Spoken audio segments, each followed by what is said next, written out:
நம்ம வடகம் பொரிச்சுக்கிடலாம். இப்போ என்ன குழம்புன்னு பார்த்திங்கன்னா, இன்றைக்கி சாப்பாடு மட்டும்தான்.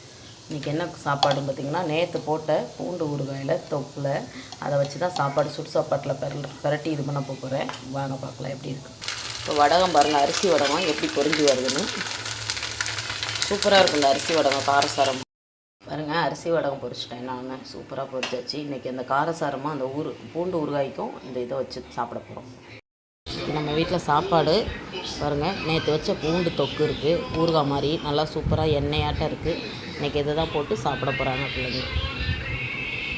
இப்போ இதை எடுத்து போட்டுக்கலாம் பாருங்கள்.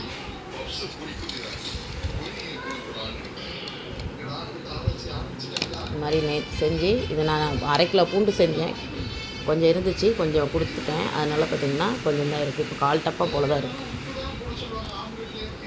இப்போ நம்ம எடுத்து போட்டுக்கலாம்.